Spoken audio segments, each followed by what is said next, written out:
రమణ మహర్షి సంభాషణలు. 9 సంవత్సరాల పాప భగవాన్ తాత, నువ్వు ఎప్పుడూ తిరువణ్ణామలై వదిలి భక్తులను చూడటానికి ఎందుకు వెళ్ళరు అని అడిగింది. అందుకు మహర్షి ఏమీ బదులు చెప్పక మౌనం దాల్చారు.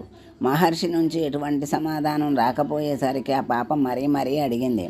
చివరకు మహర్షి తన మౌనం వదిలి నవ్వుతూ ఇలా సెలవిచ్చారు. నువ్వేమో నన్ను చూడాలనుకున్నావు, మరొకరి ద్వారా ఇక్కడికి వచ్చావు. నేను ఎప్పుడూ ఇక్కడే ఉంటాను కాబట్టి నన్ను చూడగలిగావు.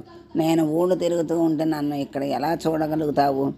ఎందరో నన్ను చూడటానికి ఇక్కడికి వస్తుంటారు. నేను లేకుంటే వారందరూ నిరాశతో తిరిగి వెళ్ళిపోవాల్సి వస్తుంది కదా. ఒకవేళ ఇక్కడి నుంచి నేను బయలుదేరినా మీ ఇంటి వరకు రాగలనని నీకేమి నమ్మకం?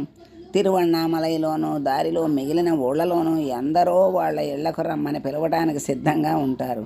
నేను మీ ఇంటికి రావడానికి ఒప్పుకుంటే వాళ్ళ ఇళ్ళకు కూడా వెళ్ళటానికి ఒప్పుకోవలసి వస్తుంది. అప్పుడు నీ ఇంటికి నేను చేరలేకపోవచ్చు. అంతేకాకుండా ఇప్పుడు ఇక్కడ నువ్వు చూస్తున్న ఈ జన సమూహం నాతో పాటు బయలుదేరుతుంది. ఇక్కడ కూడా నేను ఎక్కడికి కదలలేను. ఒకప్పుడు నేను స్కందాశ్రమం వెళ్ళినప్పటిలాగా నేను కదిలితే ఈ గుంపంతా నా వెంటబడతారు అని నవ్వుతూ చెబుతూ, ఇది నా జైలు, నన్ను ఇక్కడ బంధించి ఉంచారు అంతే అన్నారు.